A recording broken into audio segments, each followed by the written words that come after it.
সকলোলৈকে নমস্কাৰ। অনুশাসনৰ মহত্ব নিজা পৰিসৰেই হওক বা সাৰ্বজনীন স্থান হওক, কোনো কাৰ্যালয়ে হওক বা ঘৰ পৰিয়ালেই হওক, সৰু বৰ সকলো সংগঠনত যদি অনুশাসন নাথাকে তেন্তে ব্যৱস্থাই ডগমগাই যায়, অৰ্থাৎ অস্থিৰ হৈ পৰে। বিশৃংখলতাই দেখা দিয়াৰ কাৰণে কোনো কাৰ্য সঠিকভাৱে সমাধান নহয়। কাৰ্যত বাধা উৎপন্ন হয় আৰু সকলো নিয়ন্ত্ৰণৰ পৰা বাহিৰলৈ গুচি যায়। যিকোনো কাৰ্য সঠিকভাৱে সমাধান কৰিবলৈ হ'লে তাত অনুশাসনৰ বহুত মহত্ব আছে। অনুশাসনত নিজৰ মন বুদ্ধিৰ বহুত গুৰুত্ব আছে আৰু এই মন বুদ্ধি হৈছে আত্মাৰ এটা শক্তি।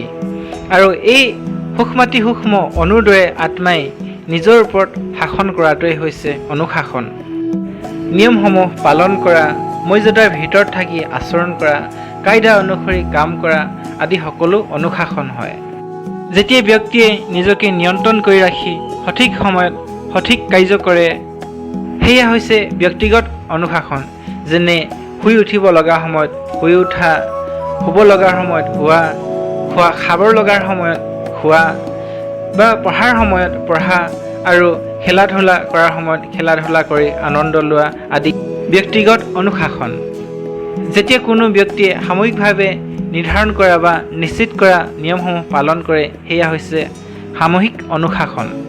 যেনে চৰকাৰী কাৰ্যালয়, বেংক আদিত যিকোনো বস্তু বিতৰণ কৰাৰ সময়ত শাৰী পাতি নিজৰ বস্তু বা ধন আদি গ্ৰহণ কৰা, বিদ্যালয়ত পাঠদান কৰাৰ সময়ত ছাত্ৰ ছাত্ৰীসকলে শান্ত হৈ থকা আদি সকলোবোৰ সামূহিক অনুশাসনৰে উদাহৰণ। যিকোনো সফলতা অৰ্জন কৰিবলৈ হ'লে অনুশাসনৰ বহুত মহত্ব আছে। বাস্তৱতে এয়া সেই অমূল্য গুণ যাৰ দ্বাৰা ব্যক্তিয়ে মহানতাৰ শিখৰত উপস্থিত হ'ব পাৰে।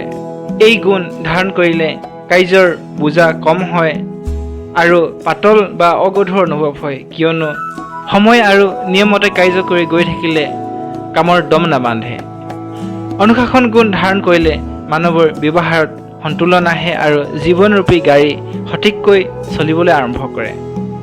এই গুণ ধাৰণ কৰিলে সময় আৰু শক্তিৰ খৰচ কম হ'ব ধৰে, যাৰ দ্বাৰা ব্যক্তিৰ স্বনিয়ন্ত্ৰণ কলাৰ বিকাশ হয়। যি নিজকে বশ কৰিবলৈ নিপুণ হয়, তেওঁ আনকো সহজে নিয়ন্ত্ৰণ কৰিব পাৰে। অৰ্থাৎ অনুশাসনৰ বিনে প্ৰশাসন বা আনৰ ওপৰত ৰাজত্ব কৰাটো সম্ভৱ নহয়। এই মহামূল্য ধাৰণ কৰিলে ধৈৰ্যতা, সহনশীলতা, পৰিশ্ৰমী বৃত্তি, স্ফূৰ্তি আদি গুণসমূহৰো বিকাশ হয়। আমাৰ সমাজসমূহত প্ৰচলিত ধাৰ্মিক জ্ঞান, নীতি নিয়ম বা ধৰ্মীয় শাস্ত্ৰ বা গ্ৰন্থসমূহৰ শিক্ষাই অনুশাসনৰ জৰিয়তে সুখ শান্তি আনন্দময় জীৱন লভিবৰ কাৰণে পথ নিদৰ্শন কৰিছে। ঠিক তেনেকৈ সমাজ বা সংগঠনসমূহৰো কিছুমান প্ৰশাসনিক নীতি নিয়ম থাকে, যাতে সকলোৱে শৃংখলাবদ্ধভাৱে কাৰ্য কৰি কোনো মহৎ উদ্দেশ্য সাধন কৰিব পাৰে। দেশত প্ৰশাসনৰ জৰিয়তে আইন শৃংখলা বজাই ৰাখি সমাজত সুখ শান্তি সম্প্ৰীতি প্ৰতিষ্ঠা কৰিবৰ কাৰণেও সংবিধান বা আইনী ব্যৱস্থা আছে। যি সজাগ সচেতন আৰু স্ব অনুশাসনক মানি চলে, তেওঁৰ কাৰণে এই সকলোবিলাক পালন কৰাটো অতি সহজ হৈ পৰে। যি ব্যক্তিয়ে জীৱনত কিবা বিশেষ লক্ষ্য উদ্দেশ্য ৰাখি জীয়াই থাকে, অৰ্থাৎ জীৱন সুখ শান্তিময়কৈ গঢ়ি তোলাৰ লগতে বিশেষ কোনো মহান সফলতা লাভ কৰিবলৈ আশা পুহি ৰাখে, তেনে ব্যক্তিয়ে সহজতে অনুশাসন ধাৰণ কৰিব পাৰে। প্ৰত্যেকজন মহান আৰু সফল ব্যক্তিৰ সফলতাৰ আঁৰত অনুশাসন নিশ্চয় লুকাই আছে। অন্তত অনুশাসন ধাৰণ কৰক, জীৱনত সন্তুলন বজাই ৰাখক আৰু নিজ ক্ষেত্ৰখনত সফলতা প্ৰাপ্ত কৰি গৈ থাকক।